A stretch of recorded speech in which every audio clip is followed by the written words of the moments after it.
vamos a ver lo que tenemos todos nosotros pendientes para hoy. En la tercera parte de esta clase vamos a hablar de algo que no hemos discutido.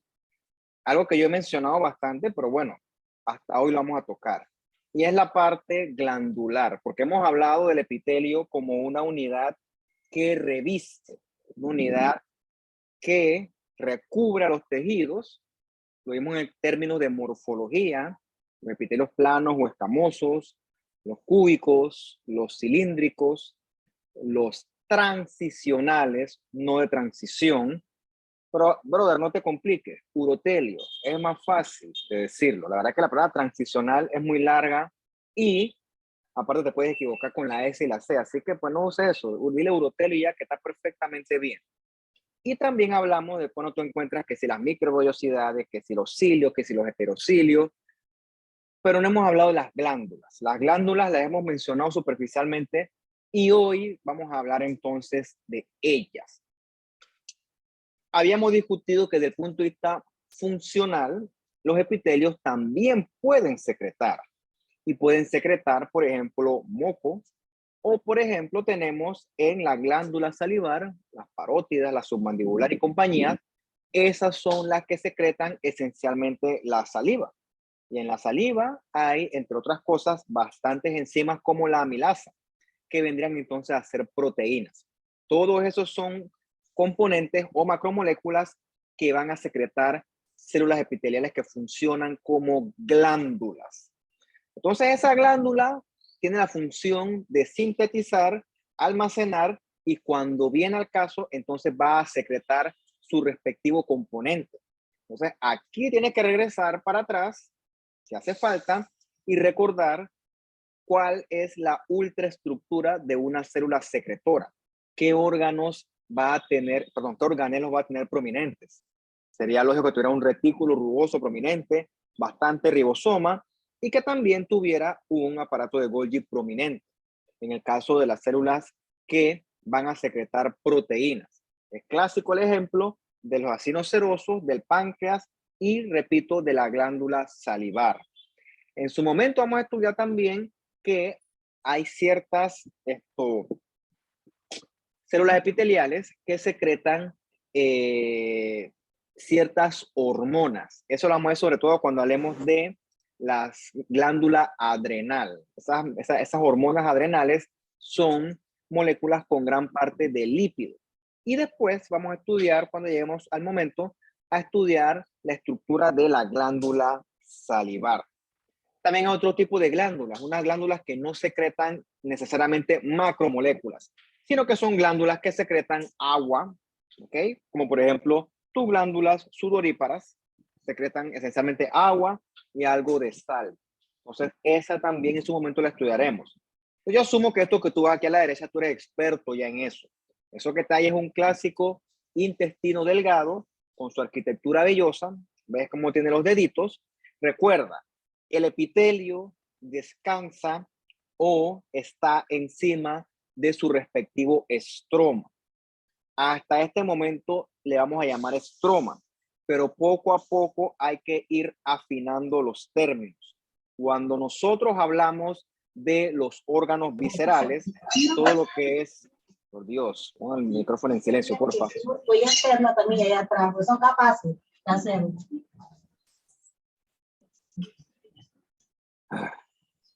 Todo lo que es gastrointestinal, estómago, intestino delgado, colon, compañía, todo lo que es tracto respiratorio, todo lo que es tracto urogenital, esos órganos, esos epitelios, mejor dicho, residen por encima de un tejido conectivo.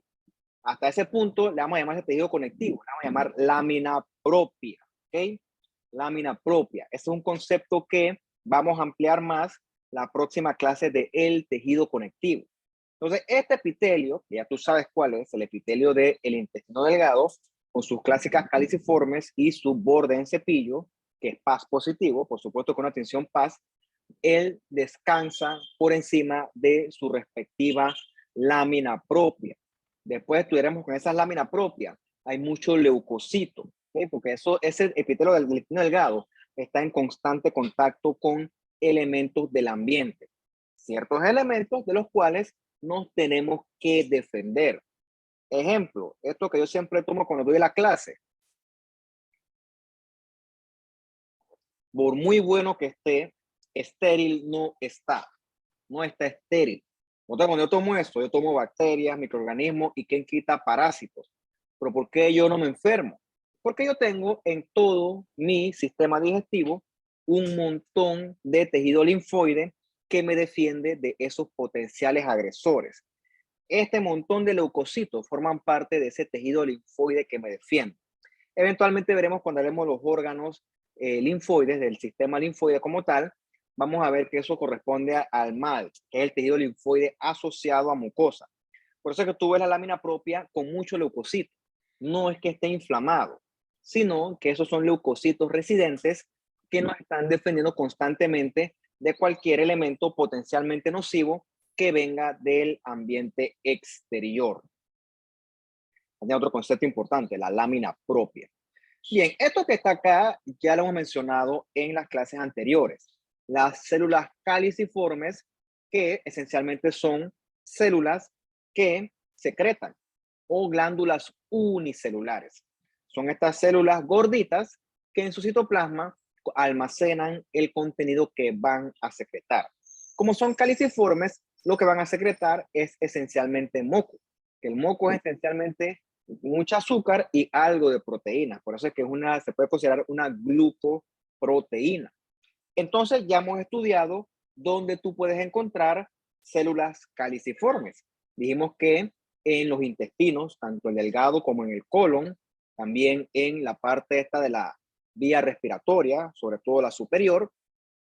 También, por ejemplo, cuando hablamos de la conjuntiva, ahí también encontramos células caliciformes, ¿ok? Entonces, ¿qué hace esa caliciforme? Secreta un moco lubricante que ayuda a que el contenido de esa respectiva víscera pueda pasar con más facilidad.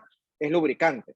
Y cuando hablamos de la córnea, pues tiene otra acción que es esto para protegernos de ciertos bichos. Pero bueno, eso lo vamos a hablar en su momento. Asumo que usted conoce ya esto que está aquí, ¿no? Lamentablemente, esta imagen que está aquí está a mucho aumento. Esa no es que es lamentable.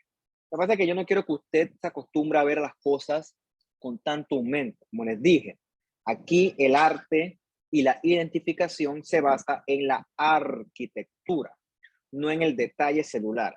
Si tú quisieras ver detalle celular, entonces tuvieras que estudiar otra cosa que se llama citología, ¿okay? Que es la contraparte de la histología. En la histología nosotros vemos tejidos, no células. Tejidos principalmente. Entonces, la evaluación es a alto poder, ¿ok? Mejor dicho, me acabo de equivocar, a bajo poder, o sea, desde las alturas. Cuando tú vas a alto poder, es porque tú quieres realmente estudiar algo que te llamó la atención. En el caso de la histología, los eventos que te pueden llevar a eso, pues, son bastante escasos. Bueno, esto que está aquí es el clásico epitelio de la vía respiratoria. Epitelio cilíndrico, repito, los núcleos están a distinto nivel, pero solamente hay una capa de células. Por eso es que es pseudoestratificado con células caliciformes, como ya las conoce bastante bien, y con sus respectivos cilios. Hasta este momento te lo tienes que aprender así. Ya con decirme epitelios, eso no es suficiente. A menos que tú quieras estudiar enfermería o algo así, esto no es suficiente. Tú tienes que ir más allá. Si no les gusta, vayan a estudiar una carrera más fácil. Bien, aquí está, pero ves que con otra tinción. Ves que esta te tiñe la caliciforme de un moradito más fuerte. Este es un PAS con ciertas modificaciones. Este no me acuerdo qué será en esas siglas. Pero ves que un epitelio cilíndrico tiene las caliciformes, ¿okay? Que están bien pintaditas acá. Típicas glándulas unicelulares cuya función es secretar moco. Si la vieras en una ultraestructura, vieras que el contenido de ellas son muchos gránulos, ¿okay? Gránulos que están llenos de esta glucoproteína o esta mucina, large secretory granules. Entonces son como una especie de vesículas llenas de ese contenido que va a ser secretado. Bien. Hay que hacer una distinción importante en lo que es una glándula exocrina y una glándula endocrina. Esencialmente, las que estamos discutiendo hoy, que tienen un origen epitelial serán en gran parte las glándulas exocrinas. Luego, en su momento, discutiremos en su propia clase las glándulas endocrinas. Bueno, yo asumo que usted es un experto en embriología, porque yo di embriología como en el 2008, o sea, hace más de casi 15 años, 14 años, y usted lo vio probablemente hace ni un año. Entonces, yo asumo que usted todas estas cosas que están aquí la maneja. En un inicio, cuando tenemos un epitelio que recubre, de ese epitelio comienza a producirse una invaginación o una protrusión de epitelio que literalmente se va metiendo hacia adentro del estroma del tejido conectivo. Esa invaginación va creciendo más y más y más y más, o sea, se va metiendo cada vez más y más hacia adentro del estroma, hasta que eventualmente con el tiempo estas células que se metieron dentro del estroma, esas células epiteliales, van cambiando, se van diferenciando y se van a diferenciar a lo que corresponde a la porción secretora de la glándula. Importante, esta glándula va a tener un ducto que la conecte con su respectivo epitelio de superficie. Esa conexión a través de ese ducto es lo que desde el punto de vista morfológico y funcional le da la categorización como una glándula exocrina. La contraparte sería la glándula endocrina, donde la glándula pierde su conexión con el epitelio. O sea, la glándula endocrina no va a tener ducto. La glándula endocrina va a producir su respectivo ligando. En este momento usted sabe que se debe llamar hormona, y esa hormona lo que va a viajar es por la sangre hacia una célula target o una célula blanca. Entonces la existencia de ducto nos clasifica desde el punto de vista morfológico y funcional como nos podemos diferenciar una glándula exocrina, que es la que está aquí, versus una glándula endocrina, que es la que está por acá. Repito, hoy nos vamos a concentrar en glándulas que tienen ducto, o sea, glándulas exocrinas. Bien.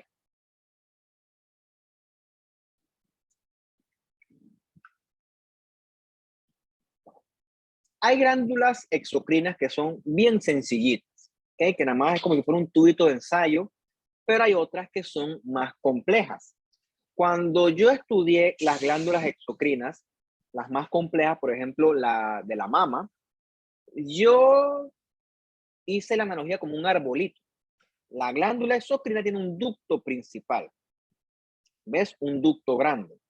Entonces, ese ducto grande se va ramificando en ductitos más pequeños.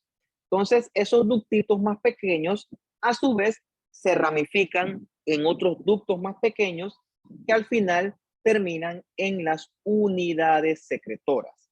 Esa unidad secretora es lo que va a albergar la sustancia que, valga la redundancia, se va a secretar de vuelta al ducto. Entonces, la respectiva unidad secretora junto al ducto es lo que, por ejemplo, en la mama forma esa unidad terminal lobular. ¿Okay? A ver, unidad lobular terminal. TDLU. Ahorita no me acuerdo cómo se dice en español, porque no quiero decir en inglés. El punto es que la glándula tiene esta arquitectura como si fuera una especie de arbolito, con las unidades secretoras hacia las porciones más distales, y estas a su vez van conectando con ductitos, más ductitos, más ductitos, más ductitos, hasta que al final eso converge en un solo ducto. Entonces, todo esto que se secretó a la periferia, todo esto se vacía hasta este ducto principal. Esto cuando hablamos de las glándulas complejas, las glándulas que son más grandes. Como un buen arbolito, esta glándula se va a recubrir de una cápsula de tejido fibroso. Dependiendo de qué tan compleja sea la glándula, esa cápsula de tejido fibroso se va a extender o va a extender septos hacia el parénquima de la glándula y va a dividir a la glándula en respectivos lóbulos. ¿Okay? Entonces, cada lóbulo va a tener su unidad de secretora con sus respectivos ductitos. Entonces, todo eso que le estoy diciendo favorece o sirve para que la glándula sea una unidad bien organizada. O sea, ves que tiene su respectiva complejidad.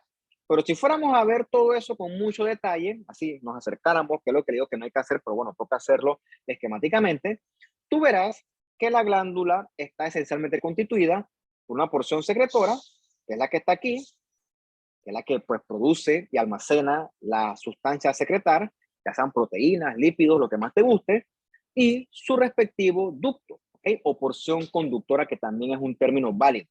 El punto es que estas dos unidades, estos dos elementos, son epitelios, solo que epitelios modificados que se han diferenciado para funcionar como glándulas. ¿Ok? Entonces, tomando en cuenta el número y la morfología de la unidad secretora y de la unidad conductora, o de la porción secretora y la porción de ducto, podemos clasificar a la glándula exocrina como una glándula simple. La simple tiene un solo ductito, o sea que no se ramifica, o en glándulas compuestas, que va a tener ductos con 2 o más ramificaciones. Por ejemplo, en este esquema, esta es una glándula compuesta, porque es que el ducto principal se va ramificando, se va ramificando, se va ramificando. Una glándula que es bien compleja, bien compuesta. Entonces, en ese sentido, también puede haber variaciones en las porciones secretoras. Hay una porción secretora que es tubular. El clásico ejemplo de esta sería cuando hablábamos de las criptas de Lieberkühn. ¿Okay? Las criptas de Lieberkühn del colon son un perfecto tubo de ensayo, una unidad tubular. Vamos para allá para que la veamos. Aquí está, ¿no? ¿Ves el colon? ¿Ves? Esta es la cripta de Lieberkühn. ¿Okay? Es una glándula, es un tubo de ensayo. La porción secretora prácticamente es un túbulo, ¿no? Una porción secretora morfológicamente tubular, y acá arriba está su ducto secretor, ¿okay? Su porción conductora o porción de ducto. Este es clásico ejemplo de una glándula simple con morfología tubular, una glándula relativamente sencilla. Lo que pasa es que en el colon pues hay muchas, pero es una glándula simple o sencilla con una sola unidad tubular secretora. Eso no fue mucho. Entonces, o también puedes tener unidades secretoras acinares. Bien, antes de seguir, vamos a conocer otras estructuras histológicas que constituyen este tema de las glándulas. Bien, esto que usted está viendo a la derecha es una piel. Lo que pasa es que ya no estamos en la epidermis. ¿Y por qué no? Porque usted ya ha estudiado hasta este punto bastante bien la epidermis. Entonces podemos saltar a la dermis y sus respectivos anexos. ¿Qué son los anexos? Ciertas estructuras que le dan a la dermis, perdón, a la piel en general, sus respectivas características. Vamos a ir viéndolas a lo largo del curso, pero hoy vamos a introducir algunos de estos conceptos. ¿Por qué? Porque tú sabes bien que en tu piel hay muchas glándulas, pero el día de hoy vamos a caracterizar esas glándulas que encontramos nosotros en la piel. Bien, esta que está acá, que tiene células con abundante citoplasma espumoso, esa abundante citoplasma espumoso tiene esa apariencia porque es un citoplasma lleno de lípidos, en este caso lleno de, también le llaman una palabra un poco burda, no es vulgar como tal, pero una palabra así como tosca, de sebo. Estas glándulas tienen células que están llenas de sebo. Por eso es que se llaman glándulas sebáceas. ¿Okay? En el caso mío, que yo tengo una cara que es particularmente grasosa, a pesar de que tiene sus desventajas, bueno, tiene sus ventajas, pero ocurre porque quizás yo tengo muchas glándulas sebáceas que producen a su vez pues exceso de grasa, exceso de sebo. Por lo general, tú vas a ver que la glándula sebácea se acompaña de esto que está acá. Esto que está aquí es un pelo. Todo lo que pasa es que está cortado en sentido transversal. En su momento lo veremos en sentido longitudinal. Por lo general, esta asociación entre pelo y glándula sebácea se llama unidad pilosebácea. Bien, esta glándula sebácea es una glándula exocrina que secreta sebo. ¿Dónde está el ductito de ella, ya que es una glándula exocrina? Bueno, la glándula sebácea se abre a través de la porción esta del pelo. Esta es una explicación de por qué si tú no te lavas el pelo después de un tiempo, el pelo se pone grasoso, ¿ok? Porque el pelo casi siempre está acompañado de sus respectivas glándulas sebáceas, en mayor o menor medida. Entonces, el sebo ese se abre paso a la luz a través de la respectiva unidad pilosa que lo va a acompañar. Acá abajo tenemos otra glándula, bien interesante. Bien, vamos a ver si le damos aumento ahora sí para que usted la vea, ya que ustedes, pues, para presentárselas con un poquito más de detalle. Para que vean bien el detalle del epitelio.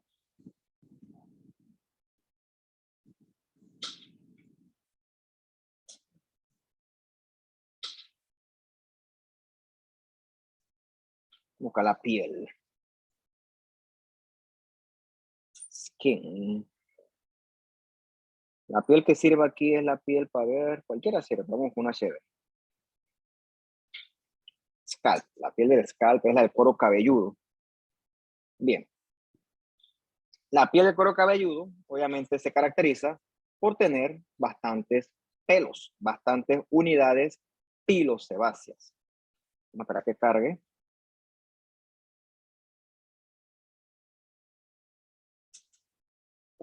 Entonces, aquí puedes ver la unidad pilosa. Esto es un pelo, ¿ves? ¿Ves los chocolatitos? Eso es un pelo.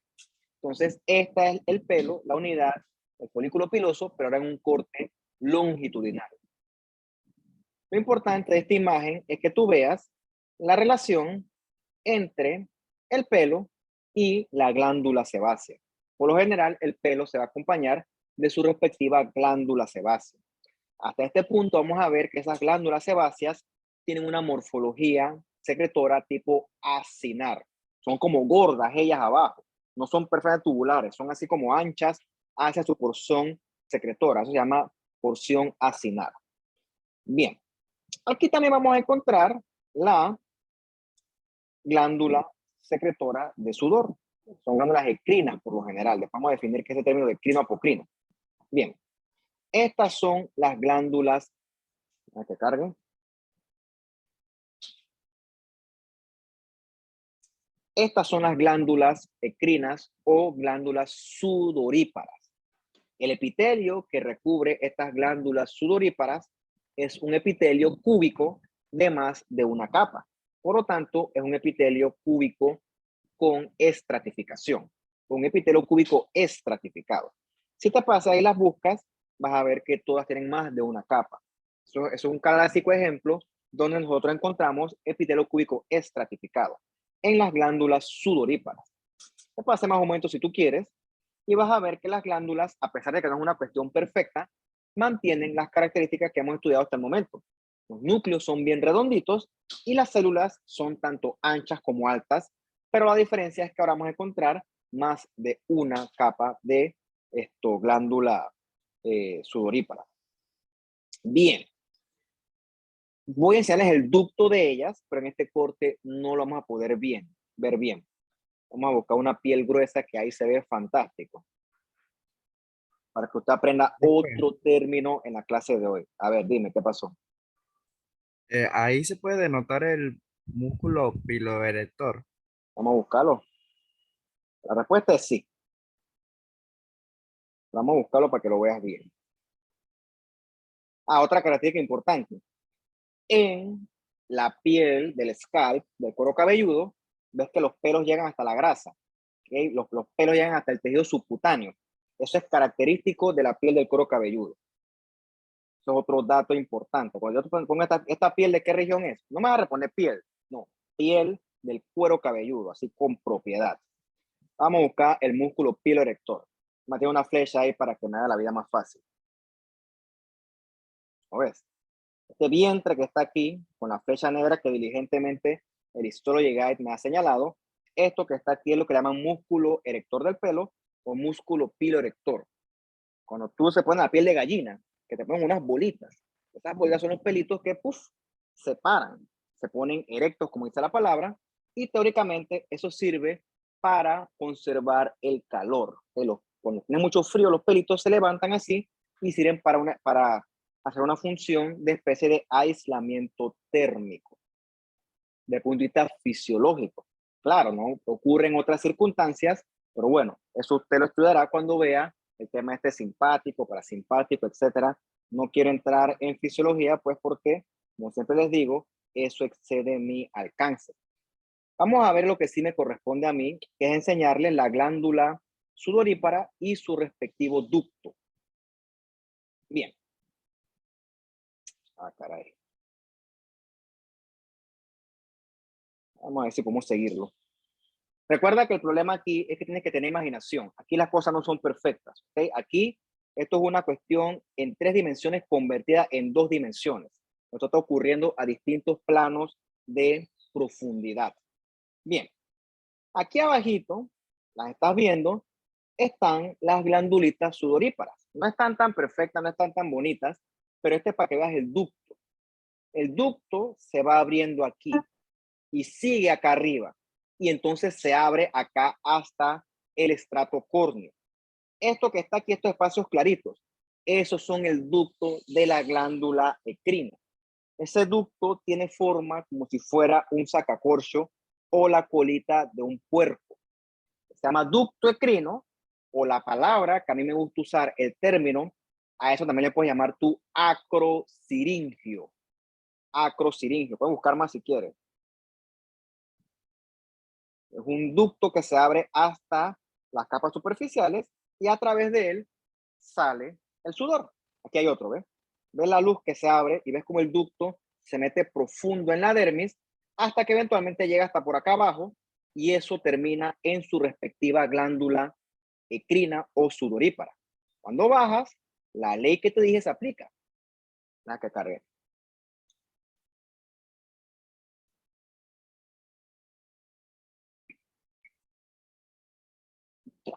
Moriremos de viejos. El epitelio de estas glándulas sudoríparas es un epitelio cúbico estratificado, perfectamente bonito, ¿okay? No me van a dejar mentir, y eventualmente ese epitelio cúbico se va a conectar con su respectivo ducto. El ducto está aquí. El ducto también es un epitelio cúbico estratificado, se puede a veces poner un poquito más complejo, porque esos son ductos que van a tener la función a veces de reabsorber electrolitos, por lo tanto la complejidad puede variar, así que pues esta no se las voy a preguntar tanto qué tipo de epitelio es, porque es un epitelio que puede ser variable, pero sí que sepan identificarlo. Bien, entonces aquí está el ducto y tú lo vas siguiendo, acá está el cursor, lo vas siguiendo por acá, por acá, por acá, vamos a quitar el aumento, y el ducto sigue hasta por acá arriba. La cosa es que por un tema de corte, el ducto no va a salir completo y aquí se abre hasta el acrosiringio. Después le voy a enseñar cómo se llama esta cosita tan curiosa que está aquí, que parece como una cebolla. ¿La ven? Después vemos qué es eso. Hoy no. Sigamos. Entonces, hemos dicho nosotros que yo no sé esa muletilla de nosotros, que yo soy el que estoy hablando. La glándula sebácea tiene una porción secretora tipo acinar, gordita, así como si fuera un saco que está más ensanchado hacia abajo. Mientras que estas glándulas sudoríparas, vamos a ver que tiene una morfología como si fuera un corkscrew, como un sacacorcho, así como en coil, como enrollada. Ahorita lo vamos a ver con un esquema. Entonces, también puede haber glándulas que son con porciones secretoras mixtas, tubulares, acinares o también túbulo-acinares.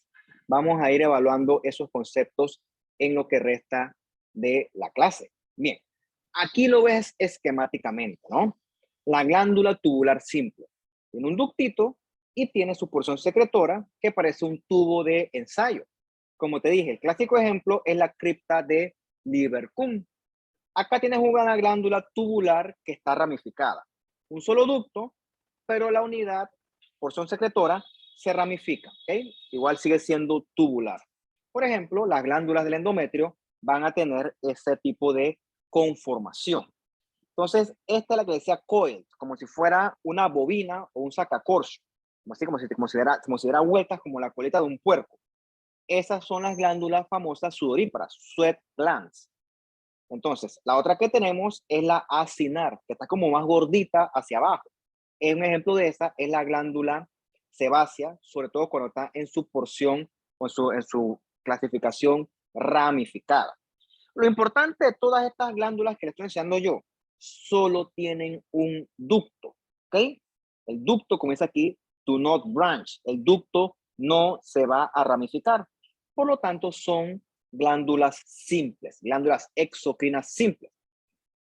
Después se leen esto con calma y se aprenden qué tipo de glándula corresponde a qué tipo de morfología. Esta que está acá son la contraparte. En estas glándulas de acá, el ducto sí se va a ramificar.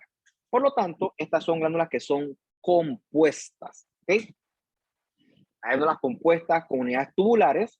Por ejemplo, son las glándulas de Brunner, que vamos a conocer que se ubican en el duodeno. Vamos a verlas ya que estoy, para que lo vean, porque si lo menciono y hablo, pues la gracia es que usted lo vea. Otro concepto más para usted. La glándula de Brunner, gastrointestinal. Busca el duodeno. Ya lo hemos visto, pero la última vez nos concentramos en ver el epitelio. Hoy vamos a ver otra estructura que es única del duodeno, que es la glándula de Brunner. Esa es una característica histológica que te ayuda a distinguir duodeno de ilion de yeyuno. Asumo que usted ya conoció eso en anatomía. Si no es así, lo conocerá eventualmente. Bien. Aquí está lo que usted es experto ya. La mucosa del duodeno, con sus caliciformes, sus microvellosidades y su arquitectura vellosa. En esta mancha que está aquí ocurrió porque el que escaneó la placa no la limpió antes de escanearla y ya quedó eso manchado. Bueno, debajo del epitelio ves esto que está acá. Estas glándulas que se ven blanquitas. Bueno, estas glándulas que se ven blanquitas, vamos a hacer más aumento. No tanto. Estas son las glándulas de Brunner. Ya viste que son glándulas compuestas tubulares, o menos tubulares compuestas, como lo quieras decir. Entonces, aquí está el ducto. Es que ya se abren varios ductos hacia la luz del duodeno. Y bien, preguntas filosóficas. ¿Por qué el duodeno tiene que tener glándulas de Brunner? A ver, dime. ¿Podría decir cómo es que se escribe? Voy a escribirlo en el chat. Glándulas de Brunner. ¿Cuál es la función de la glándula de Brunner? ¿Por qué la glándula de Brunner existe? No sé si es Brunner o Brunner, no importa. La cosa es que exista, que sé que existe, ¿no? Que sabemos que existe y ahora ustedes saben que existe. La respuesta es lógica. Cuando usted come y su estómago ya digirió la comida, el contenido del estómago pasa hacia el duodeno. Repito o reitero, para entender esto, usted tiene que tener, aunque sea una base mínima en anatomía. Si tú no sabes qué es un duodeno, qué es un yeyuno, qué es un ilion, qué es un píloro, está duro, así que les recomiendo que se pongan las pilas, aunque sea con esas cositas que son básicas. Cuando la comida pasa del píloro hacia el duodeno, ese contenido que pasa está ácido, ¿okay? Está bien ácido. Obviamente el estómago puede soportar ese ácido, pero nuestro duodeno no. Entonces, ¿cómo el duodeno se protege de ese contenido ácido que viene del estómago? Bueno, gracias a la secreción alcalina y neutralizadora que secretan las glándulas de Brunner. Esencialmente, la glándula de Brunner es una glándula de secreción mucosa. Del punto de vista morfológico, extremadamente parecida, por no decir igual, a las glándulas mucosas que se encuentran en la cavidad oral, en las glándulas salivares. Y después vamos a conocer, cuando hablemos de reproductor masculino, hay otras glándulas que se llaman de Littré. Esta la voy a enseñar. Ya tratamos de humor. Te lo voy a enseñar ahorita. ¿Tú piensas tú?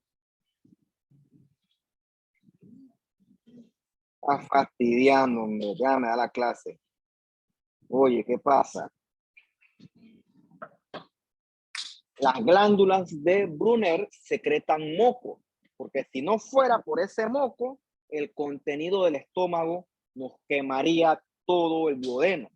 Después veremos que cuando pasa eso, cuando el duodeno percibe ese llenado, esa llegada de contenido alimenticio, el páncreas también se activa y el páncreas comienza a secretar jugo pancreático que es rico en bicarbonato y también en varias enzimas.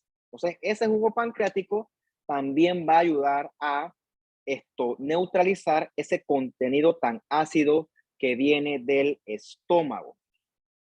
Si eso no fuera así, entonces nos quemaría todo eso y pues eso no fuera bueno. Vamos a ver las otras glándulas para que usted vea que morfológicamente son idénticas. ¿Ok? Aquí está. Male Reproductive System. Eso sale en el pene. El pene con los cuerpos cavernosos y los cuerpos esponjosos y cavernosos. Eso lo vamos a conocer después con calma, no coman ansias. Entonces, en el pene viaja la uretra. Entonces, esa uretra, la que cargue.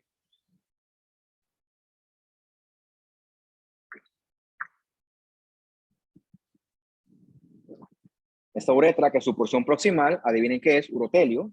Usted lo conoce de memoria, se lo sabe clarito. Eventualmente se transforma en epitelio escamoso, pero en su porción más distal. Bueno, esa uretra proximal del pene se acompaña de estas glandulitas que tú ves aquí. Esas glandulitas que tú ves aquí se llaman glándulas de Littré. ¿Las ves ahí? ¿Ves que morfológicamente, o sea, son igualitas, por no decir muy parecidas, idénticas a las glándulas de Brunner? Igualitas, son las glándulas de Littré, Littré con doble T. Son las 6. Acá hay más glándulas de Littré, ¿ves? Son glándulas que están llenas de moco. Ahora, ¿por qué en la uretra necesitamos esta secreción mucosa? Esas se las dejo a ustedes de tarea, ¿ok?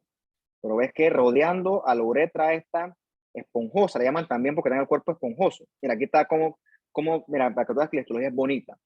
¿Ves cómo conecta el urotelio, que tú conoces ya bastante bien, creo yo, espero yo que sí, y ves cómo él converge con la glándula de Littré, porque necesitamos que este moco se vacíe aquí a la uretra, porque esta uretra requiere lubricación y parte de esa lubricación se la proveen estas glándulas mucosas de Littré. Después te buscas para qué. Igual eso lo vamos a ver después, no quiero tampoco abarcar tanto hoy, porque si no, pues nos estancamos. Te iba a enseñar las salivares, pero me acordé que ahorita vamos a hablar de eso con más calma. Así que bueno, ya conoces dos cosas más, las Brunner y las de Littré. Bien, también tenemos las glándulas alveolares ramificadas. Estas son clásicas del páncreas exocrino, de las vamos a hablar mucho después. Y tenemos entonces las que son unidades mixtas o túbulo acinares. Ahorita vamos a hablar bastante de ellas. Bien, vamos a hablar de los mecanismos de secreción de las glándulas exocrinas.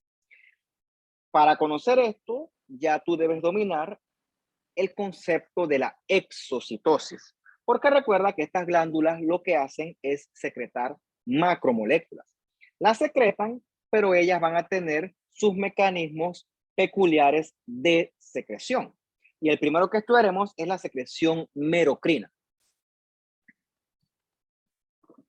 Esa secreción merocrina es la que se utiliza para exportar proteínas y glucoproteínas, siguiendo un proceso muy parecido al que nosotros estudiamos cuando vimos la exocitosis durante las primeras clases. Como es una exocitosis, recuerda que la exocitosis es eficiente. Por lo tanto, no se pierde ni membrana ni porción de la célula. O sea, es una secreción, por así decirlo, limpia, intacta, porque vamos a ver que los otros tipos de secreción son un poco, por así decirlo, más violentas. La holocrina, la secreción holocrina es la que utiliza la glándula sebácea. Bien, vamos a tener que ver este concepto, vamos a tener que echar para atrás. ¿Okay? Vamos a tener que echar para atrás porque quiero que veas algo que no se va a ver aquí en este aumento. Vamos para atrás. No, aquí no.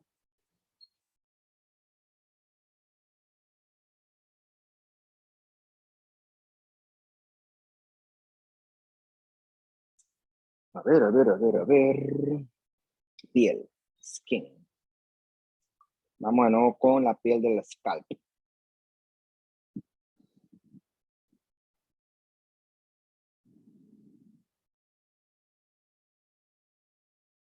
No, toca esperar, pues, porque ni modo, porque yo entiendo que esto es muy pesado para que cargue de uno. Mucho tiempo.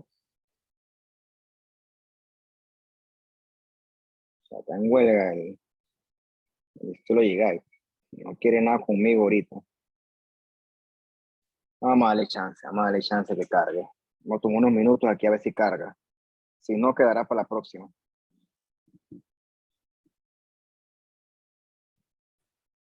Profe, ahorita que estamos en este tiempo de espera, Cuero. eh, Ya la. Dale, creo dime. que la glándula del Litre creo que hace la misma función más o menos que la de Brunit, porque la uretra tal vez no soporta el ácido del contenido que pasa por ahí. Me está diciendo que la orina es ácida. No como tal, pero tal vez que no. No, léetelo bien y lo discutimos. Ok, Léetelo bien, búscatelo bien, porque si no, vamos a discutirlo después. Bien.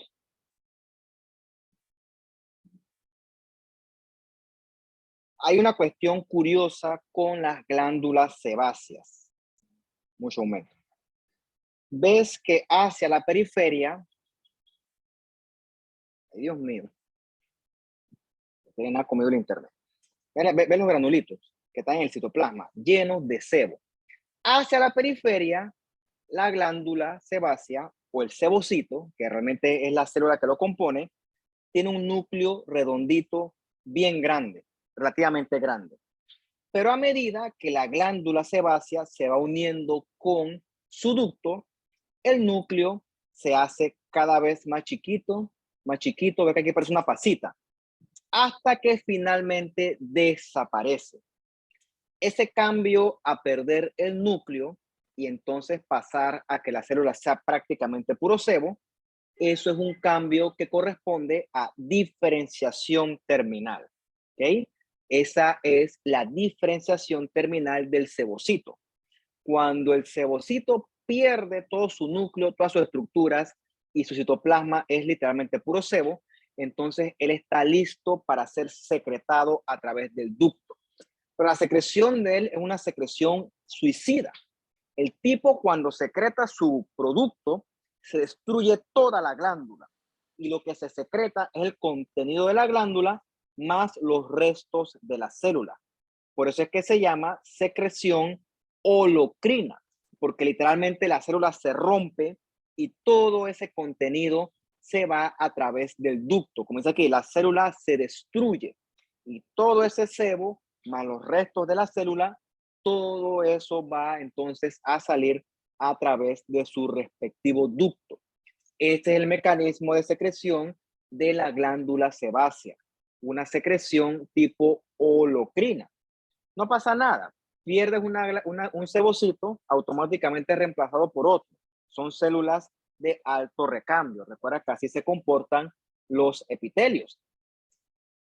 ¿Y por qué no podemos usar la secreción merocrina aquí? Porque pues, tiene que ver con el tipo de producto que secretas. Aquí no son ni proteínas ni glucoproteínas. Aquí literalmente es puro sebo. No hay forma de exportar ese sebo así por medio de vesículas. Aquí la única forma de exportarlo es literalmente que la célula explote y se libere literalmente a la fuerza. Literalmente. El otro tipo, que quizás un poco más no extraño, más raro, menos frecuente, es la secreción apocrina. Una secreción que le llaman por decapitación. ¿Qué ocurre?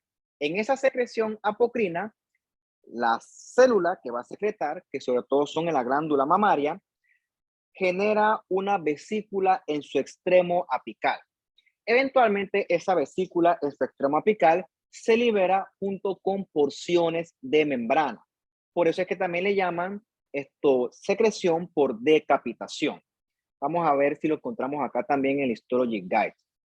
Pensé que la clase iba a ser aburrida, pero permite usar bastante la herramienta de acá, así que bueno, eso lo hace un poco más interactivo, un poco, no tanto.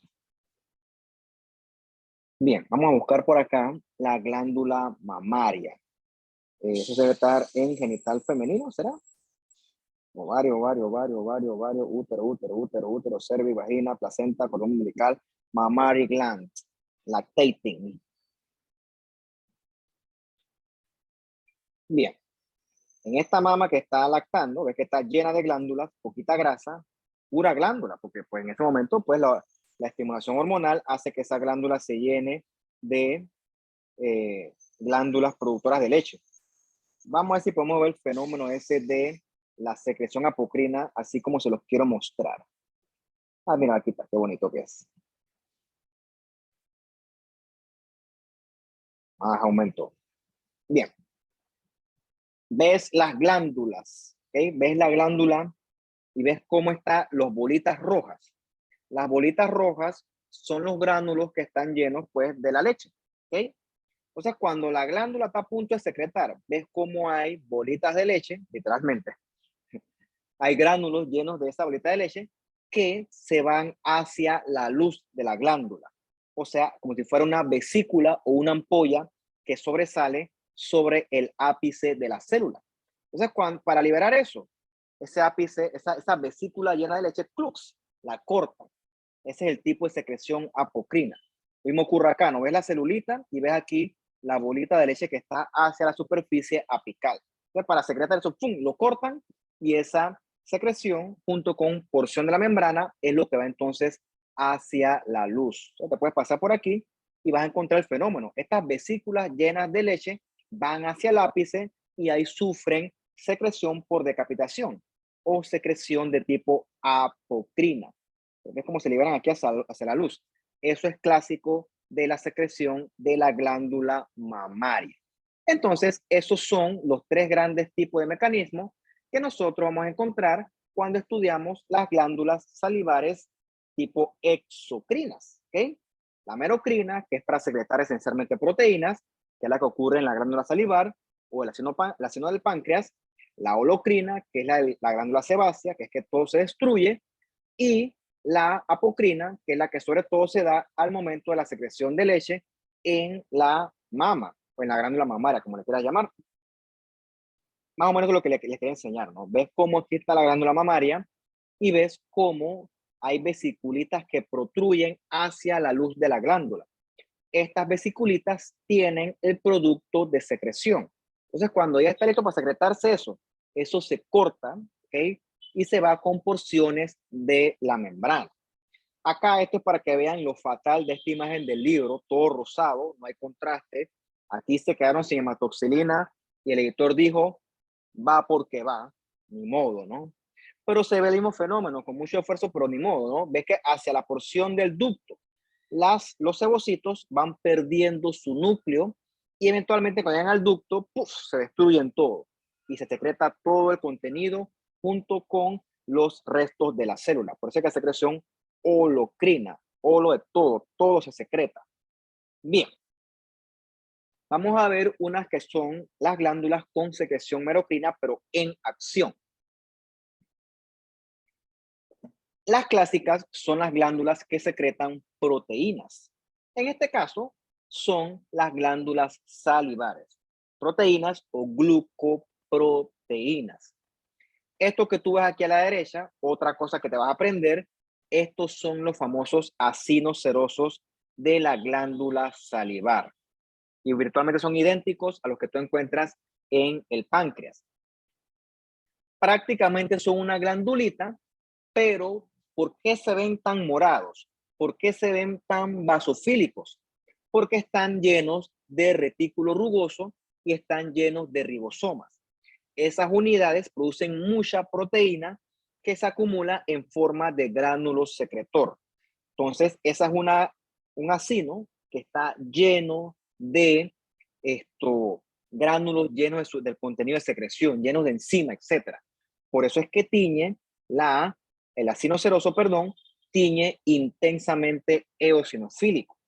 Funcionalmente es una glándula, pero por un término de nomenclatura, cuando hablamos de una unidad secretora de proteínas, en este caso de enzimas, preferimos utilizar el término acino, mientras que cuando son unidades que son de tipo mucinas o glucoproteínas, preferimos utilizar el término túbulo. Es un término, una cuestión de nomenclatura. Por eso es que me decís glándulas serosas, le preferimos decir acino seroso. Me parece a mí que evita algo de confusión. Entonces ves que los gránulos llenos de enzimas son tan densos, está tan lleno el acino seroso que te obscurece la morfología del acino. O sea, el núcleo es relativamente difícil de ver porque eso está cargado, está sobrecargado de gránulos secretores, de ribosomas, etcétera, que es lo que le da esa tinción intensamente basofílica al citoplasma que te oscurece la morfología del núcleo de esa célula. Y esto que está aquí es el ducto secretor de ese respectivo acino seroso. Un ducto constituido de un epitelio que este sí es variable. ¿Okay? Puede ir de secretor o se pone a veces un tipo medio cilíndrico. Eso es característico de los ductos de la glándula salivar.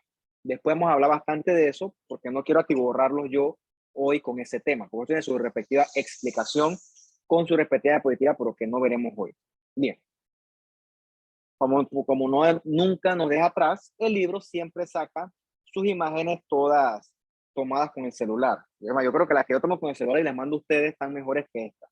Yo ya les digo porque me da rabia. Yo les digo porque yo estoy seguro que cuando este libro se hizo, las fotos que tomaron eran en la época pre-digital.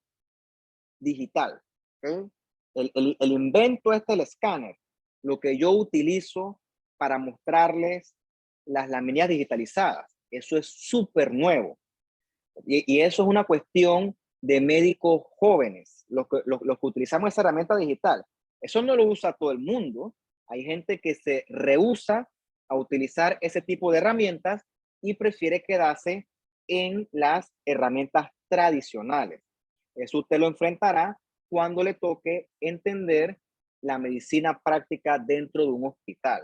Hay veces que los médicos muy viejos, sí, saben mucho, tienen mucha experiencia, no te voy a decir que no, pero del mismo modo son reacios a adaptarse a la tecnología.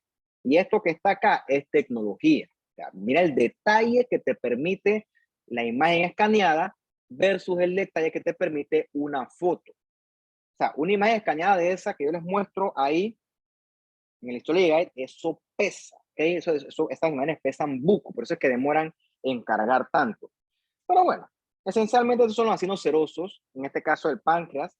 Vamos a conocer en su momento que una forma de diferenciar el páncreas de la glándula salivar es por las características del ducto. El ducto del páncreas es mucho más sencillo, mientras que el ducto de la glándula salivar es un poco más complejo.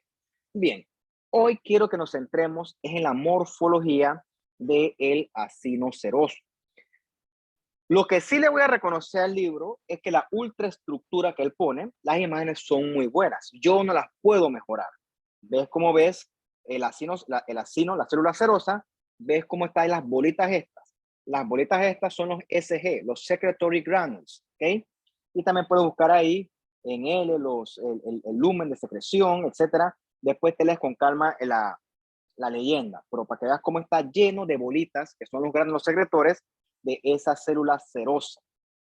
Bien, en la glándula salivar, dependiendo de cuál tú estés estudiando, vamos a encontrar otra unidad, que son las células mucosas o también le puedes llamar célula mucinosa.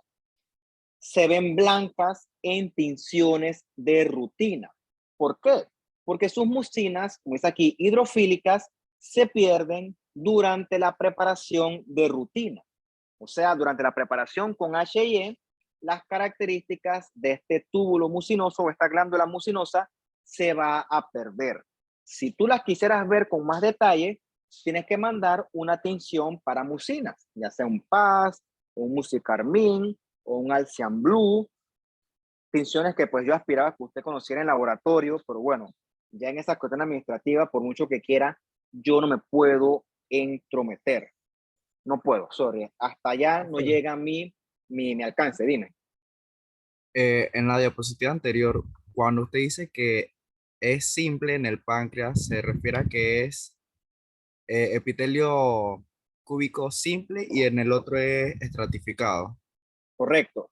De hecho, este ductito acá, que es más complicado, eso no es una casualidad, porque este ducto de la glándula salivar está lleno de bombas iónicas que se encargan de reabsorber o secretar iones dependiendo de la situación. Por eso es que el ducto es morfológicamente más complejo, mientras que el ducto del páncreas es un ducto más humilde, más sencillo, más cúbico, más bajito.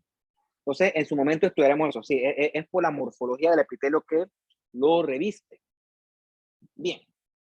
Entonces, si tú quisieras ver el túbulo o la glándula mucinosa, en HI la vas a ver toda blanca. ¿Okay? Tuvieras que mandar una tinción para mucina, porque repito, durante la preparación histológica, los gránulos de ella, puff, se barren, se tiñen. Pero si lo quisieras ver, lo mandas con otro tipo de tinción. Mira lo que está acá. Ahora yo te voy a poner esa imagen a ti y te voy a poner, dime tú, ¿eso es una glándula de Brunner? ¿Eso es una glándula salivar? ¿O eso es una glándula de Littré? ¿Cuál es? Pues en este punto no me lo vas a poder decir. Porque morfológicamente todas son iguales. Todas son glándulas mucosas llenas de glucoproteínas de moco, con funciones similares. Secretar un moco lubricante que puede contener o no otras sustancias dependiendo de la ubicación topográfica, o sea, dependiendo del sitio anatómico. Pero es que son glándulas con abundante citoplasma lleno de mucina, que no es que sea blanco, sino que los gránulos de estos se perdieron durante la tinción de rutina. A diferencia de los gránulos del ácido seroso que no se pierden y sí van a teñir intensamente vasofílico. Bien, hay unidades mixtas. Hay ciertas glándulas, sobre todo las glándulas salivares mayores, que secretan ambas cosas. Secreción serosa, rica en enzimas, y secreción mucinosa, rica en moco. Esas glándulas se llaman glándulas seromucinosas. ¿Okay? Tienen las dos. Entonces, es la que ves aquí. Ves aquí el túbulo o la glándula mucinosa y ya tiene como una gorrita de acino seroso. Esta unidad aquí la conoceremos con más calma después, pero les adelanto que eso se llama demiluna serosa, como de media luna. ¿Ves cómo el acino seroso es como una media luna que va a rodear parcialmente a la glándula mucinosa? Aquí hay otra, la ves a ver. Aquí hay otra.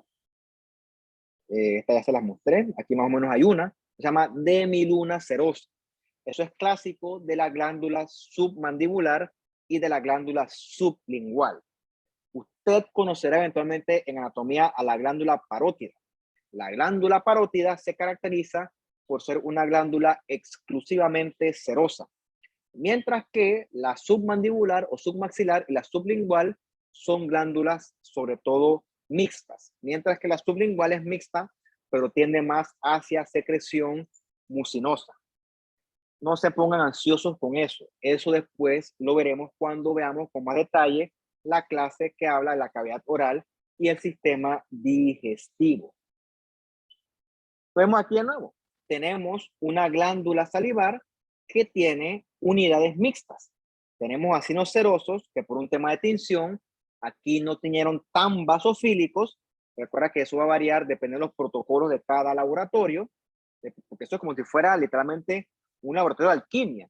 Que pongo tanto de maltoxilina y por tanto tiempo y por hecho tanto alcohol. Son protocolos que van a variar de laboratorio en laboratorio. Estos protocolos van a hacer que esto se vea muy fuerte, esto no tan fuerte, y esto se ve acá extremadamente fuerte. Eso va variando dependiendo del laboratorio y dependiendo de cómo al médico le guste evaluarlo. Es como, por ejemplo, un cirujano. Un cirujano que le gusta operar parado, otro que le gusta operar sentado, otro que le gusta operar con este instrumento, este con otro instrumento. Esto es bien variable dependiendo de quién sea el que esté evaluando la muestra o el paciente. Esto es bien variable. Cada quien va eligiendo su propio estilo. A mí me gusta verlo con buco contraste.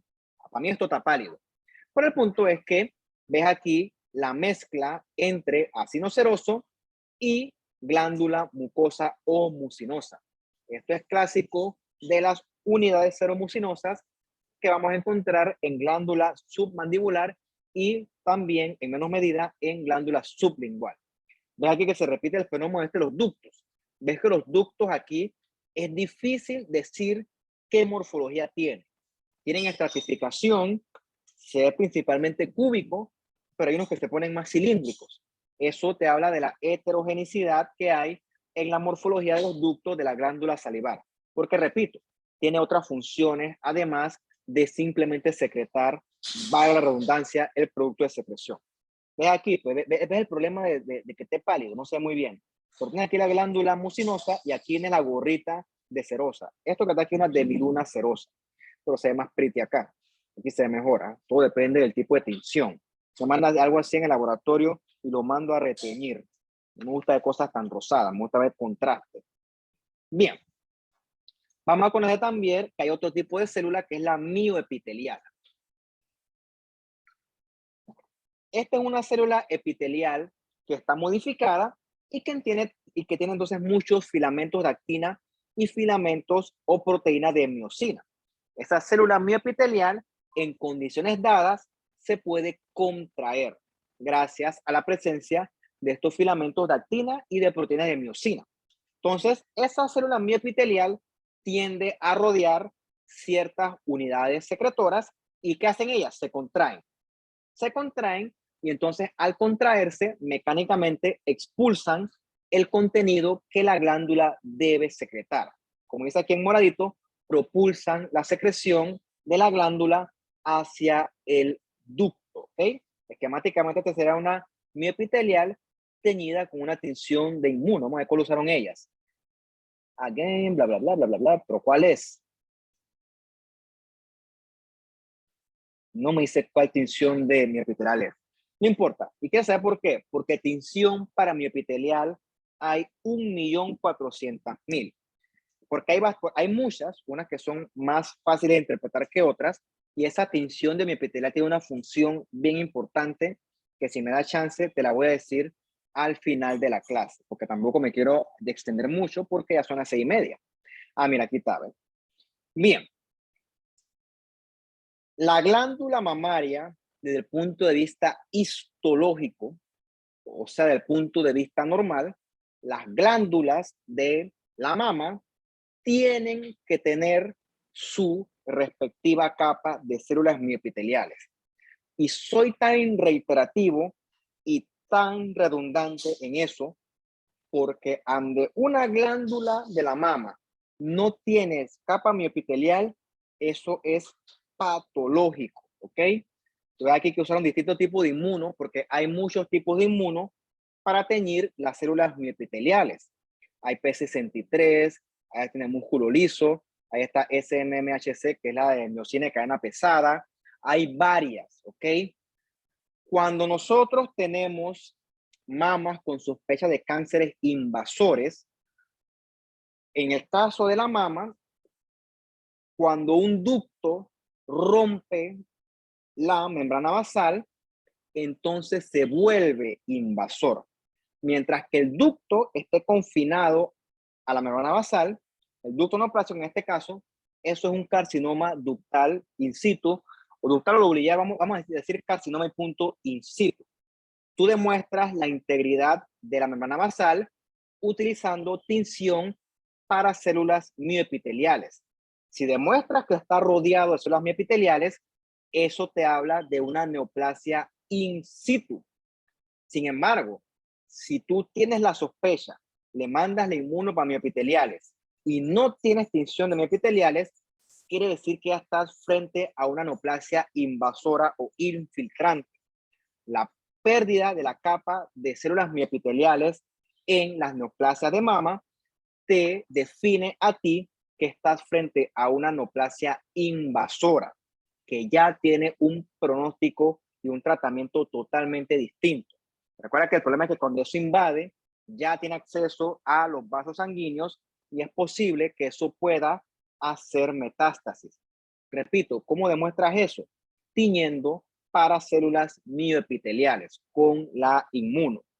Y apoyándote obviamente en la morfología, pues que no te voy a decir yo hoy, porque eso es otra clase. Como yo dije, una compañera que tenía mucho interés en el tema este de la mama, yo en algún momento de este curso, no, de otro curso que estoy dando, daré una clase de mama que estoy preparando, la estoy mejorando porque quiero hacerla un poquito más interesante. Si a ustedes les interesa, están invitados. La cosa es que eso va a ser temprano, como a las 7 de la mañana. Porque yo quiero dejar claro que un tumor o una masa en la mama no es igual a cáncer. ¿Okay? Eso es lo que yo quiero dejar claro con esas clases y quiero que usted sepa que, ustedes no, a los que les corresponde, que hay muchas entidades en la mama, que no pienses que todo es cáncer, y si es cáncer, hay cánceres dentro de los cánceres y que nosotros tenemos en el laboratorio herramientas para discernir uno de otro. Eso también se acompaña de las características macroscópicas de la lesión. Por ejemplo, eso que yo le mandé el útero anante, eso está espantoso. Es un carcinoma de aquí a Saturno. Sin embargo, hay otras lesiones que no se ven así, se ven mucho más inocentes. Son lesiones intraepiteliales o in situ. ¿Okay? Por eso es que la macro es muy importante.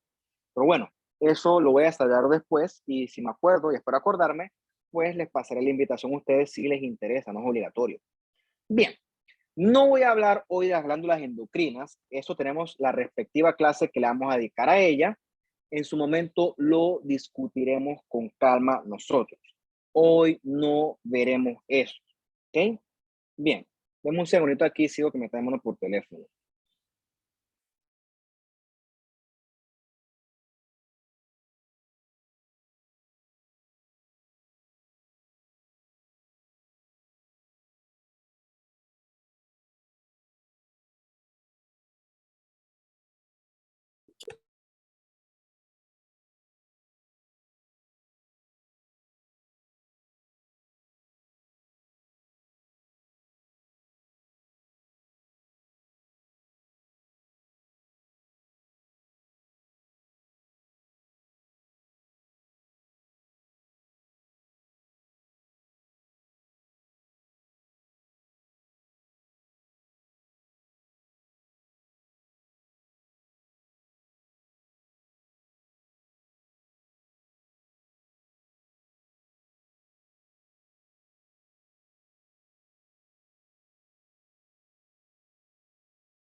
Listo, pues vamos entonces a terminar rapidito, lo único que falta. Miren, este transporte del epitelio esencialmente es lo que usted conoce ya.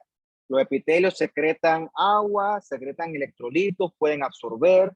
Realmente no tiene mayor implicación desde el punto de vista práctico.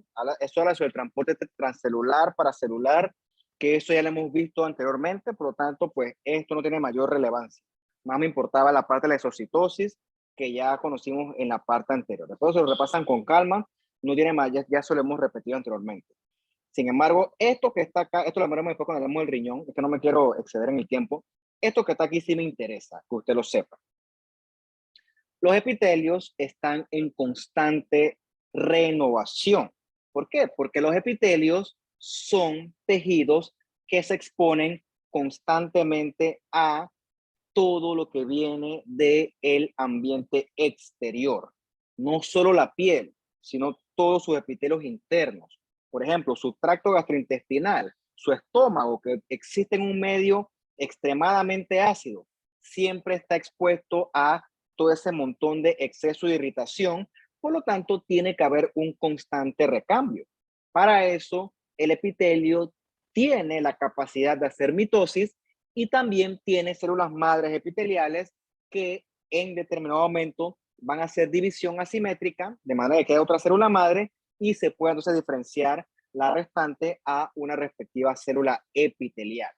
Estas células madres de los epitelios residen en localizaciones especiales o eso también le llamamos a nosotros nichos, ¿ok? Por ejemplo, en el folículo piloso, en el epitelio que tiene él, allí hay bastantes células madres.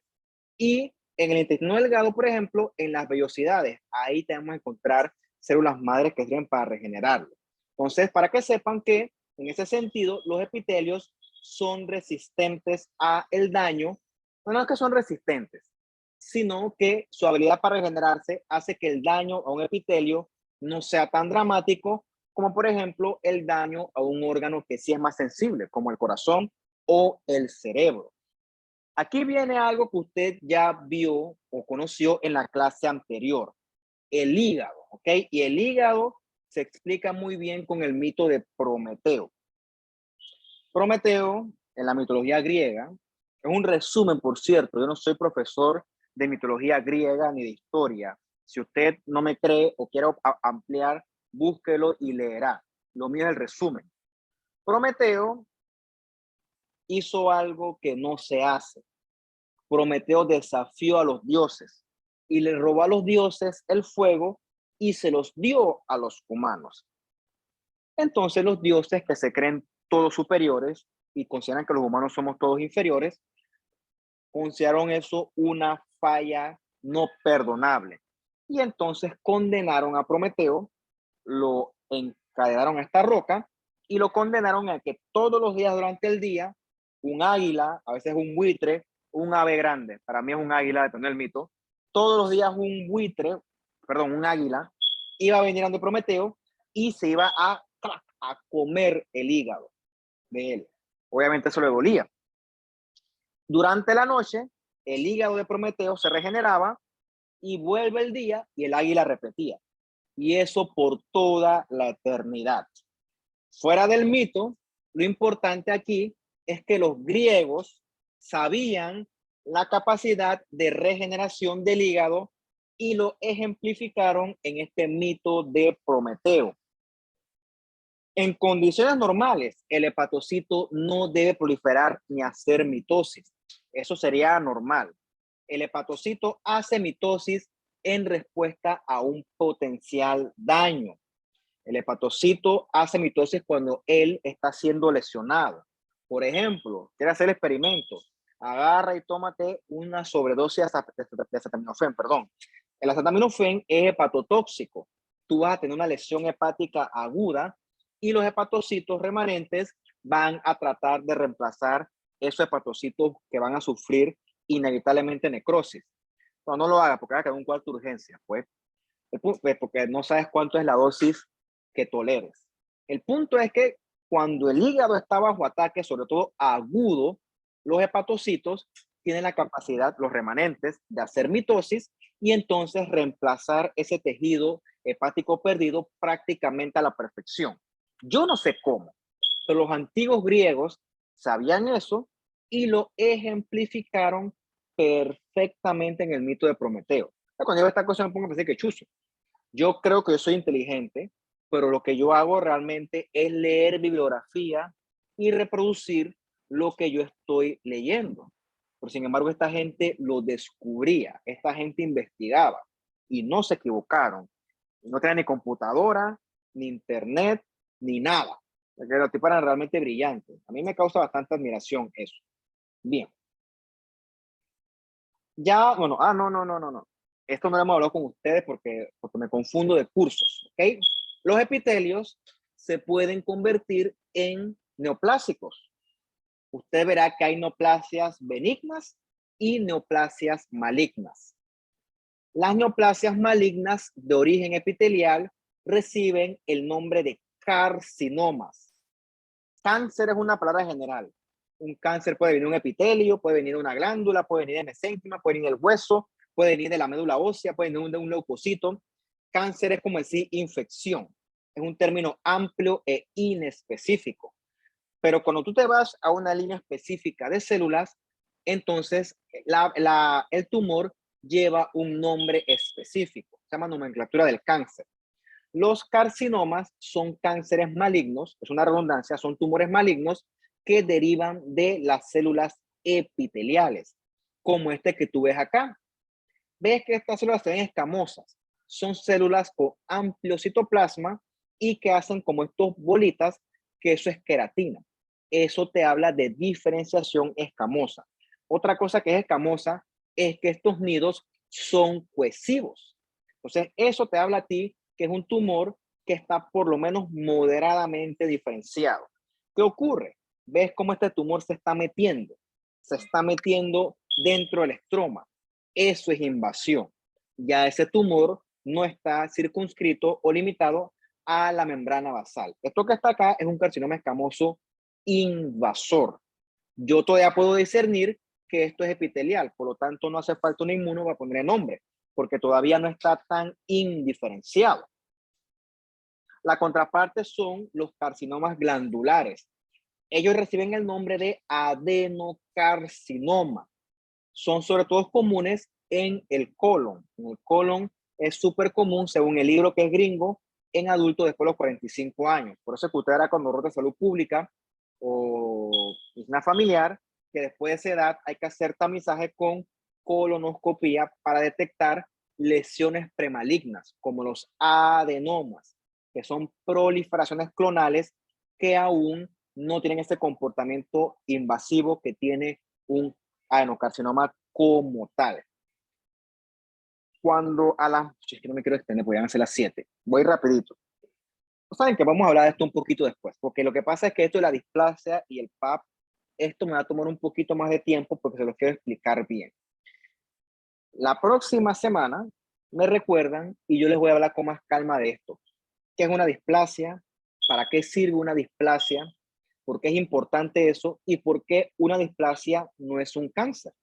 Y también le voy a hablar un poquito de qué es una metaplasia. Pero vamos a hablarlo por la otra semana porque ahorita mismo ya no quiero, van a ser las 7. Pero vamos a explicar esto con más calma la otra clase, porque tampoco correr tampoco es la solución. Bien, yo me imagino que sí tienen preguntas. ¿Quieren preguntarlas ahorita o la quieren preguntar después? Recuerda que el quiz a las 7 ya está programado. Ustedes me dirán qué quieren hacer.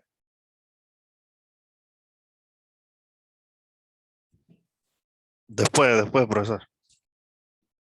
Después, pues. Más que se acuerdan y me dicen y con mucho gusto. Entonces los dejo, pero que queda, prepárense y hagan su examen y después, pues, que pase lo que tenga que pasar. Hasta luego. Hasta luego, profe, gracias.